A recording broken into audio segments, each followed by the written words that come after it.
Hey guys, welcome back to Wrestling News 365. Hope everyone is doing very well. As always, there is a ton of news stories to get into today. So let's get into today's WWE news stories. You can see on the screen right there, it is official. It is Roman Reigns versus Edge, Money in the Bank, WWE Universal Championship. The official announcement has been made. It was expected, of course, after Edge returned this past week on SmackDown. Made a surprising return this past week on SmackDown and attacked Roman Reigns. But during this weekend's WWE Talking Smack, footage was shown after this week's Friday Night SmackDown, or last week now. Friday Night SmackDown went off the air. Friday's show ended with Edge making his big return to the blue brand and taking out the WWE Universal Champion Roman Reigns. Now, after the show, Edge made his way into Adam Pearce and Sonya Deville's office and demanded a match against Reigns for the Universal Championship at Money in the Bank on July 18. They immediately made the match. Now, we'll touch on this in a second because Seth Rollins was the guest at the time on Talking Smack as the footage rolled, and he certainly was not very happy whatsoever because, of course, he'd been promised an opportunity at said Universal Championship in the future. So it's Edge versus Roman Reigns for Money in the Bank. Now, the two have continued to hype their match for Money in the Bank for the Universal Championship. Now, of course, this is Edge's first appearance on WWE television since WrestleMania, and he made his return on SmackDown, taking down the Tribal Chief at the end of the show. Since then, the Universal Champion commented on Edge getting his wish for a singles match. He said, quote, once they experience the hashtag island relevancy, they always want more. Edge's bucket list, Roman Reigns versus Edge, one-on-one, first time ever, live crowd, let's go, hashtag Money in the Bank. Whereas Edge posted a photo from Friday of Reigns down on the mat with his head against the chair saying, quote, night, night, kid, try not to drool on the chair. See ya at hashtag Money in the Bank. So, Edge versus Reigns, Money in the Bank. We spoke a lot about this on Saturday after reacting to Edge's return on SmackDown this week, and look, it's a huge match. It's a massive match, and this is a match that was originally going to be the main event of WrestleMania. So the fact that it's happening at Money in the Bank is a big deal. And I spoke about this before when Edge returned at the Royal Rumble in 2020. There was all of this excitement, right? Because it was such a miraculous return and it was such a miraculous recovery. This is a guy that, this wasn't just a retirement like I've decided I've had enough, I'm going to hang my boots up and then he comes back. This was a retirement of this guy can't be touched ever again. If he falls down, I mean, doctors told him this on that Edge documentary. Doctors told Edge, if you fall over, not just if you take a bump in the ring, if you fall over at home, if you take a trip or you're carrying your kids on your shoulders and you trip up when you're out and about, not only could you be paralyzed, you could die. That's how serious your neck injury is right now. That's how serious your neck is. That's how bad, that's what you're dealing with right now. And I spoke about this Friday. Just sometimes I catch myself. Sometimes I catch myself when I watch Edge now, and just Friday when he took the Superman punch from Roman Reigns, I catch myself and I see Edge taking a fully flat, arms out, flat back bump, and just smash that, a flat back bump, and I see that, and I still kind of catch myself and go, this is crazy. This is crazy that we're experiencing this, and you sympathize for Edge. You do sympathize for him because, frankly, look, he came back, he put in all of that work to come back.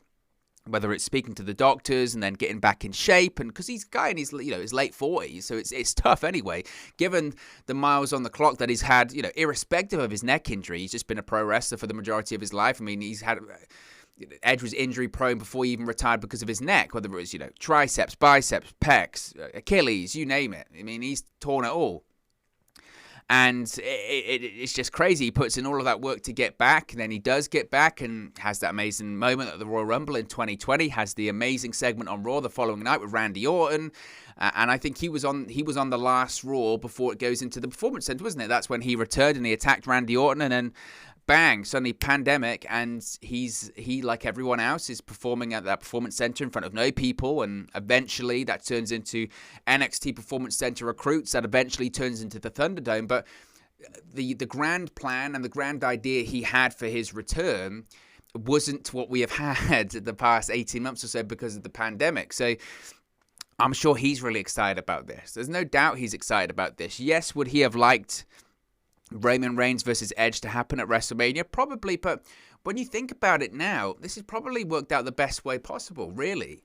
Because, yes, that turned into a triple threat match, and yes, you can discuss why that turned into a triple threat match at WrestleMania 37. There's all kinds of rumors, isn't there, the big one of why it turned into Roman Reigns versus Edge versus Daniel Bryan at WrestleMania. The major reason that we have heard is because Vince McMahon himself was not totally sold on the idea of a singles match for WrestleMania between Roman Reigns and Edge. He was concerned about Edge looking old.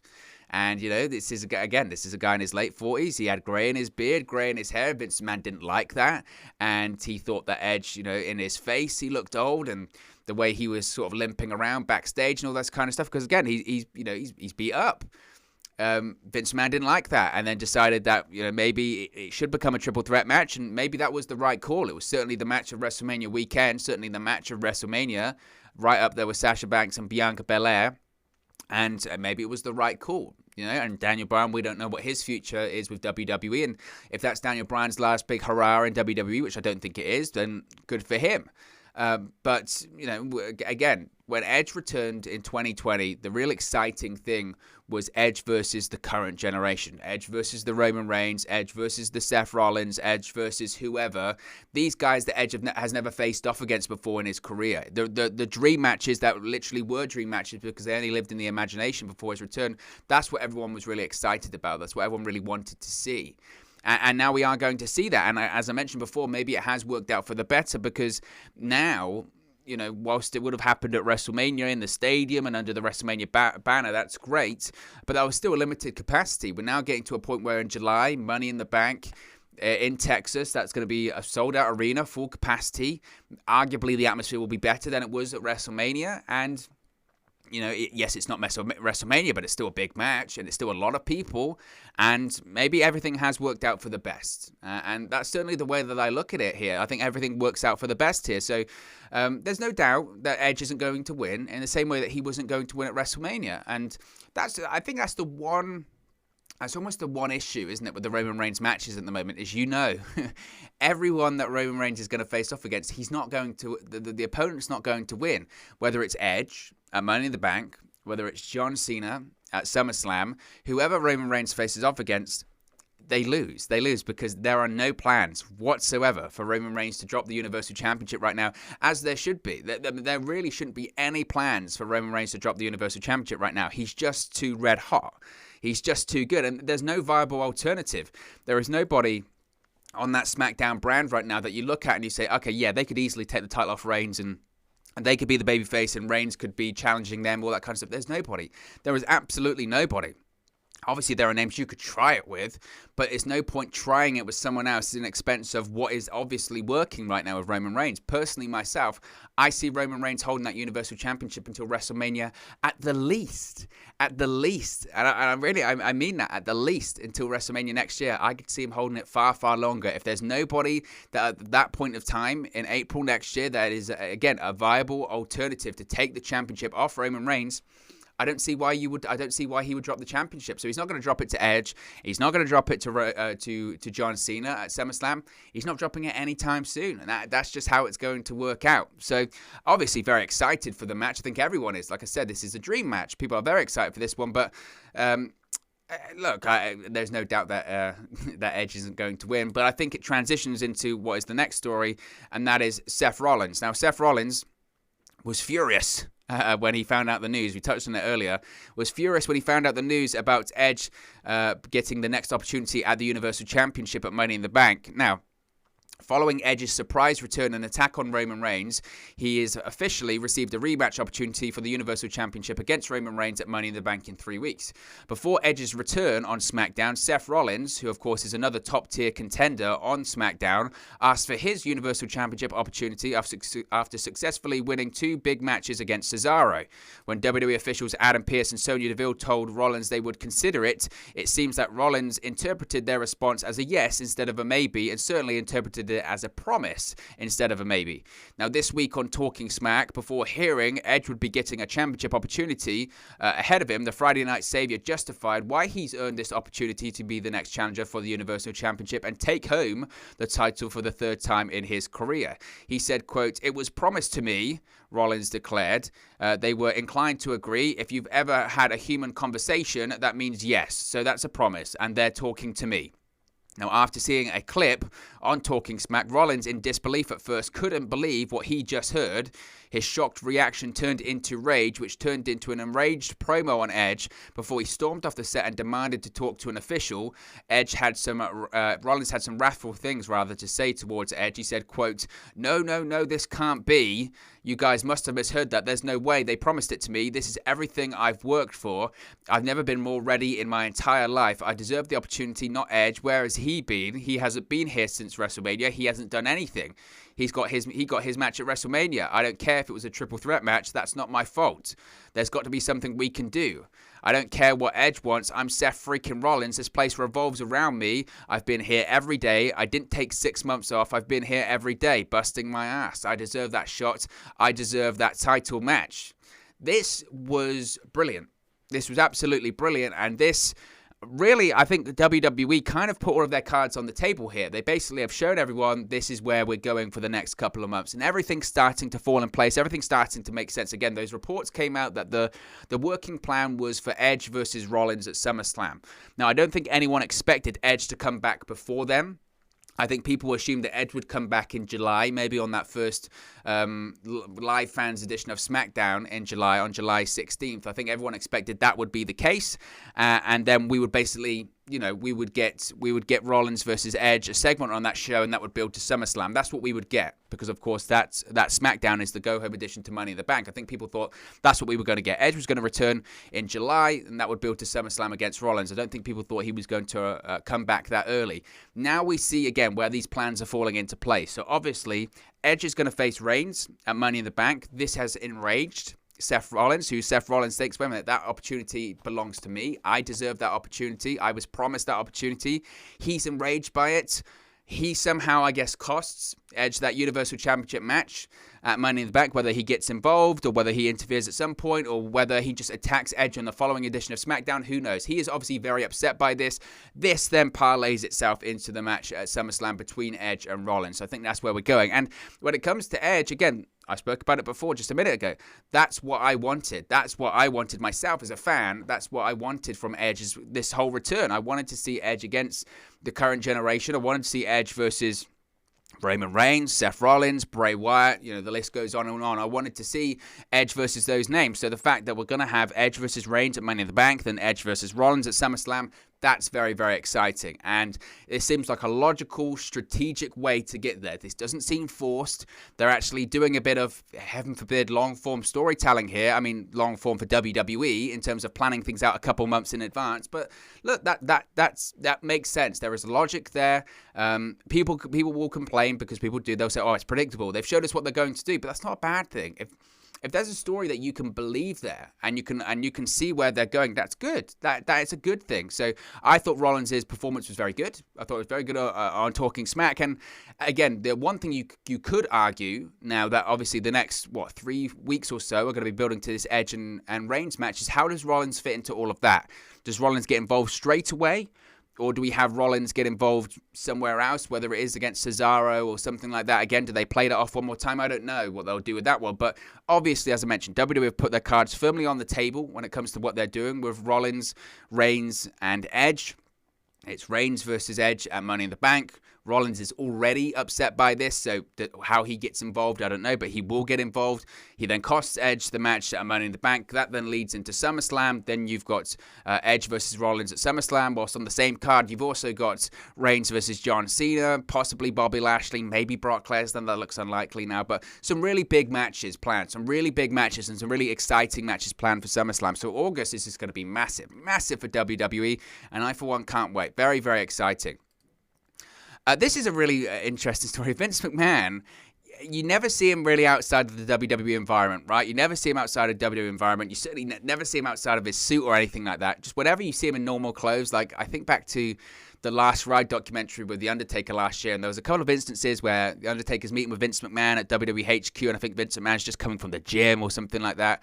You see him in like normal clothes and it just looks bizarre. Well, this was a really interesting story because Vince McMahon attended a Dave Chappelle comedy show this past weekend. Now, comedian Donald Rawlings took a photo with WWE Chairman Vince McMahon at the Dave Chappelle and Friends comedy show this past weekend. The event took place at Foxwoods Casino in Connecticut. Now, he wrote in the caption, quote, "No caption needed, legend," which is a caption, by the way. Now, as to why you would be thinking, why on earth would Vince McMahon be backstage at a Dave Chappelle show or anything like that? Wow.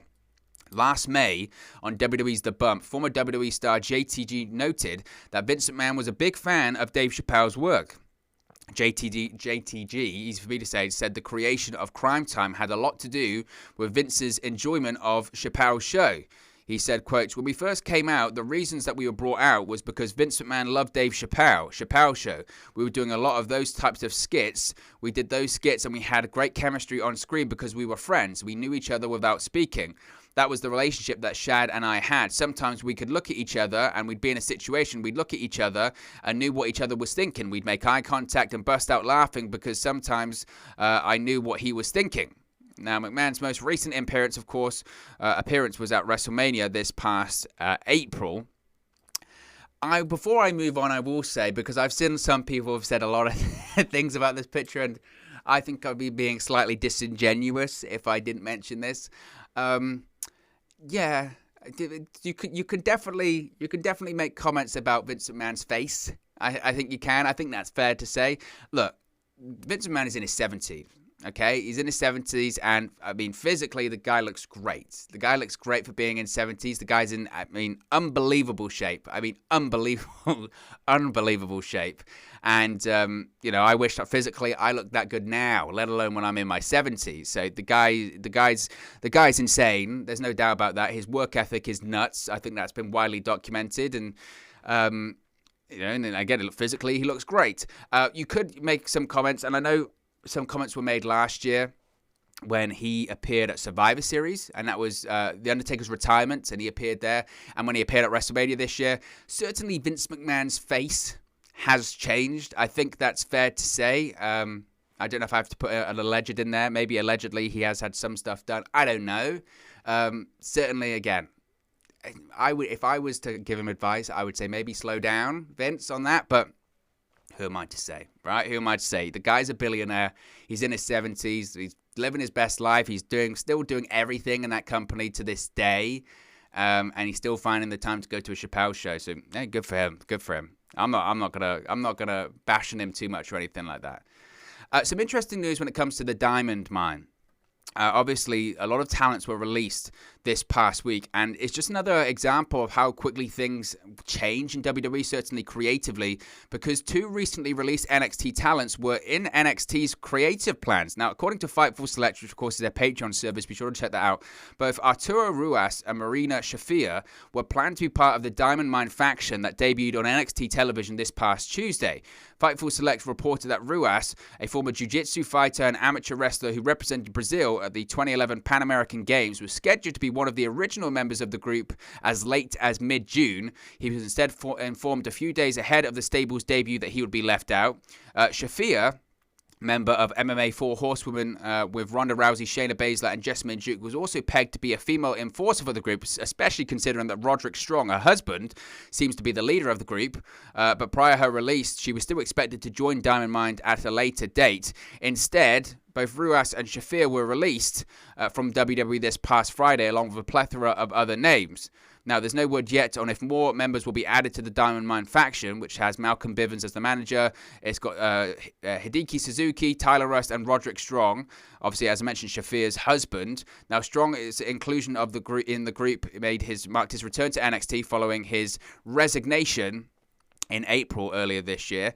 I mentioned this when we did the coverage of the releases the other day, and where do I think they will go and all that kind of stuff. I mentioned Arturo Ruas. I thought he would fit in that Diamond Mine faction, considering it's so MMA based, right? Surely that would make sense that he would be involved in all of that, and he's not. And again, very confusing as to why his luck's, I guess, just terrible considering he suffered an injury. Marina Shafir, you would have thought Roderick Strong's involved. Roderick Strong resigned with his wife in that segment back in April. She was in the office with him and William Regal. So again, you would have thought they would have been involved in it, but to be honest though, I wouldn't even be surprised if NXT weren't necessarily totally aware that these two were going to get released, because we've seen that. We've seen that before. It's a case of the left hand not knowing really what the right hand's doing at the moment in WWE when it comes to releases. This is Nick Khan not really communicating some facts, and maybe Triple H and those guys at the Performance Center. So I wouldn't necessarily be totally surprised with that one. Speaking of the releases and non-compete clauses, There's a note on the non-compete clauses. Now, again, WWE this week, or this past week, announced another crop of releases with notable names like Breezango and Killian Dane. Many talents have made statements upon their announced releases, including Killian Dane, who confirmed he had a 90-day non-compete clause. Now, in the latest edition of the Wrestling Observer radio show, Dave Meltzer noted that most NXT talent have a 30-day non-compete clause. There are some exceptions, however, as Breeze, Fandango, and the Singh brothers have 90-day non-compete clauses since they had main roster contracts. This would rule out any talent from this crop appearing on the July 17th Slammiversary show. Impact Wrestling has been releasing promotional material for Slammiversary that features released WWE talent. There's no word yet on if any of the recently released WWE talent will be debuting at that event. It was previously reported that WWE President Nick Khan led a meeting in regards to these releases. The report noted that they are part of ongoing budget cuts WWE has been making over the course of the last few months. And again, the whole 90-day, 30-day thing, it's slightly confusing. I'll be honest with you, it's slightly confusing. Again, there were, and maybe this is why they did it, there are certain talents that, again, like Breezango, like Tyler Breeze, like Tony Nese as well, whereby they signed their contracts when they were on the main roster and then they went back to NXT. And main roster deals have 90-day non-compete clauses, but since they were working on NXT with a main roster contract, they had 90 days non-compete, where some people just only had NXT contracts, so they had 30 days. It's very confusing. Very, very confusing. Maybe that's part of the reason WWE have been doing what they've been doing to try and even that up. I don't know. But I wouldn't expect any of the recent releases to appear at Impact or anything like that. Finally, of course, WWE's going back on the road and back to touring in July, and the main event has been revealed for 2 upcoming WWE Super Shows in August. Drew McIntyre and Kofi Kingston versus Bobby Lashley and MVP is being advertised as the main event for the August 7 Super Show at the Hertz Arena in Fort Myers, Florida. The tag team match is also being advertised as the main event for the August 8 Super Show at the Stephen O'Connell Center in Gainesville, Florida. So maybe that gives you an indication that this whole Drew McIntyre, Kofi Kingston, Bobby Lashley, MVP stuff as the main event scene for Monday Night Raw isn't going away anytime soon. Of course, Lashley is facing Kofi Kingston at Money in Bank for the WWE Championship. Drew McIntyre is not having another WWE Championship opportunity as long as Bobby Lashley is the champion. Of course, that could change if he wins the Money in the Bank ladder match. Time will only tell, but we're getting back to that time where the WWE Super Shows and the live event dates give us a good indication of what WWE is planning for the future. But look, guys, as always, this is just one man's opinion. What are your thoughts on all of the WWE news stories we've spoken about today? Let me know your thoughts in the comment section below. I'll do my best to respond and reply to all of your comments. Really enjoy interacting with you guys, talking about WWE, AEW, Impact Wrestling, New Japan Pro Wrestling, all things pro wrestling here on the channel. So be sure to get involved in the community. Drop a comment below. All opinions are welcome. If you have enjoyed this video, please do smash a like on the like button too. Really does help us out here on YouTube. Go up the rankings and get into people's recommendation feeds if they haven't seen our videos previously. But most importantly, if you haven't already, please do subscribe to Wrestling News 365. You can do that by clicking the bottom right-hand corner of the screen right now, or if you wait a few seconds, there'll be a subscribe button at the end of this video, along with another video for you to watch. Thank you very much for watching, listening, streaming, or have you come across this video today, and I'll speak for you again very, very soon. Hey guys, thank you for watching, listening, streaming, or however you come across this video today. Be sure to click on the video on the right there to watch our next video, or click the bottom there to subscribe, or the bottom right hand corner. Thank you very much, and I'll speak to you again very soon.